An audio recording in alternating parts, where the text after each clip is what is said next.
Hello बच्चों, तो चलिए इस प्रश्न को पढ़ते हैं। यदि a प्लस बी प्लस सी बराबर पाई, निम्न को सिद्ध कीजिए। कॉस स्क्वायर ए प्लस कॉस स्क्वायर ए प्लस पाई बट्टा तीन प्लस कॉस स्क्वायर ए माइनस पाई बट्टा तीन बराबर तीन बट्टा दो। तो यहाँ पर देखो, हमें सिद्ध करके दिखाना है कि जो बायां पक्ष है वो दाएं पक्ष के बराबर होगा। तो प्रश्न में आगे बढ़ने से पहले इस प्रश्न से संबंधित जो मुख्य अवधारणा है उसकी हम चर्चा कर लेते हैं। तो देखो, मुख्य अवधारणा हम यहाँ पर देखो एक सूत्र जानते हैं कि कॉस ए प्लस बी क्या होता है, cos A cos B minus में साइन ए साइन बी, ये होता है सूत्र। ठीक है। साथ ही साथ देखो, कॉस ए माइनस बी का सूत्र जो है वो क्या होता है, cos A cos B plus में साइन ए साइन बी, ये होता है सूत्र। ठीक है।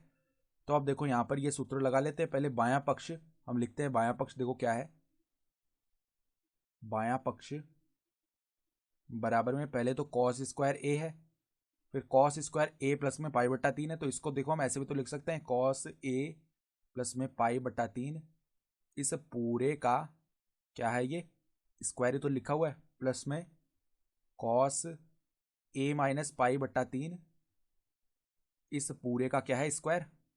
ठीक है। तो अब देखो यहाँ पर हम अंदर कॉस ए प्लस बी और कॉस ए माइनस बी वाले ये सूत्र लगा लेते हैं। तो कॉस स्क्वायर ए, फिर देखो प्लस में यहाँ पर क्या बनेगा, पहले तो कॉस ए कॉस बी, यानी कॉस ए कॉस पाई बट्टा तीन का मान एक बट्टा दो होता है। तो यहाँ पर कॉस ए और इसके बट्टा में दो आ जाएगा। ठीक है। फिर प्लस में, प्लस नहीं, यहाँ पे माइनस आता है, तो माइनस में साइन ए साइन बी। ठीक है। तो साइन ए और साइन पाई बट्टा तीन का मान वर्गमूल तीन बट्टा दो आता है, तो आगे गुणा कर लिया। ठीक है। और इसका भी स्क्वायर है तो इसका वर्ग खोलना है। प्लस में देखो यहाँ पर भी सूत्र लगाते हैं, तो कॉस ए कॉस पाई बट्टा तीन का मान एक बट्टा दो होता है। ठीक है। फिर प्लस में साइन ए साइन पाई बट्टा तीन का मान वर्गमूल तीन बट्टा दो होता है। ठीक है। इसका भी स्क्वायर करना है हमें। तो देखो कॉस स्क्वायर ए, यहाँ पर अगर हम एक बट्टा दो को बाहर निकालें तो उसका वर्ग होके निकलेगा बाहर, तो एक बट्टा चार आ गया बाहर। अंदर क्या बच गया, कॉस ए माइनस में वर्गमूल तीन साइन ए। ठीक है। फिर देखो प्लस में यहाँ पर एक बट्टा चार को पुनः बाहर निकाला, तो कॉस ए प्लस में वर्गमूल तीन साइन ए, ये आ गए पद। तो अब हम क्या करते हैं, देखो इनका स्क्वायर भी तो है, तो यहाँ पर भी स्क्वायर और यहाँ पर भी स्क्वायर है। तो बायां पक्ष देखो क्या बन जाएगा, बायां पक्ष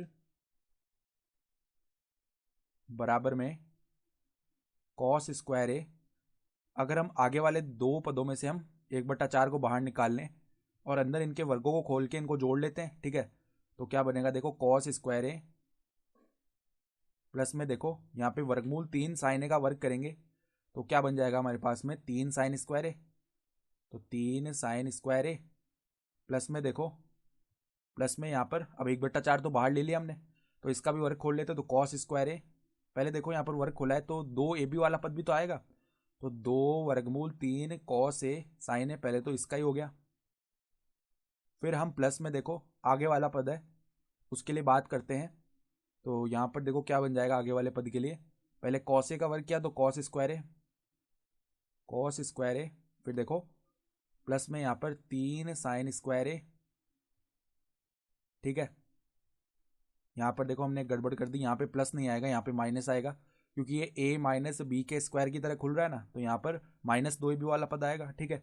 और प्लस वाला तो यहाँ पे आएगा दो वर्गमूल तीन कोस ए साइन ए, ये पद बन गया पूरा।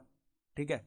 तो अब देखो दो वर्गमूल तीन कॉस ए साइन ए से माइनस का दो वर्गमूल तीन कॉस ए साइन ए, ये तो क्या हुआ, आपस में शून्य हो गए। तो देखो कॉस स्क्वायर ए प्लस में एक बट्टा चार, तो अब देखो यहाँ से कॉस स्क्वायर है प्लस में एक साइन स्क्वायर है, ये तो एक बन जाएगा। देखो इसको अलग अलग करके लिख लेते हैं, कॉस स्क्वायर है प्लस में साइन स्क्वायर है। ठीक है। इस तीन साइन स्क्वायर को हम क्या लिख रहे हैं, साइन स्क्वायर है प्लस में दो साइन स्क्वायर है। ठीक है। उसी प्रकार देखो यहाँ पर कॉस स्क्वायर है प्लस में तीन साइन स्क्वायर है लिखा हुआ है, तो इसको हम क्या लिख सकते हैं, साइन स्क्वायर है प्लस में दो साइन स्क्वायर है। तो ऐसा लिखने से क्या हो जाएगा, हम जानते हैं cos square theta plus sine square theta एक होता है, तो ये कॉस स्क्वायर है प्लस साइन स्क्वायर ये एक बन गया, और यहाँ भी ये कॉस स्क्वायर है प्लस साइन स्क्वायर ये एक बन गया। ठीक है। तो अब देखो कॉस स्क्वायर ए प्लस में एक बट्टा चार, यहाँ पर देखो बचे हुए दोनों दो साइन स्क्वायर है मिलकर क्या हो गए, चार साइन स्क्वायर है। ठीक है। फिर देखो प्लस में यहाँ पे एक प्लस एक दो आ गया, तो अब देखो क्या बन जाएगा, कॉस स्क्वायर ए, अब 1/4 से अंदर गुणा कर लेते तो साइन स्क्वायर आ जाएगा, 4 से 4 विभाजित हो गया, प्लस में 2/4 यानी कि 1/2 हो गया। अब कॉस स्क्वायर है प्लस साइन स्क्वायर, ये 1 बन गया, प्लस में 1/2 है, तो ये कितना बन जाएगा, 3/2 बन गया। और यही हमारे पास में क्या है, दायां पक्ष है। तो बाएं पक्ष को सरल करते करते हम दाएं पक्ष के बराबर लेकर आ गए। तो हम क्या लिख सकते हैं, इति सिद्धम, अर्थात दी गई अवधारणा के आधार पर हमने सिद्ध करके दिखा दिया। तो आशा करता हूँ कि आपको ये प्रश्न समझ में आया होगा। धन्यवाद।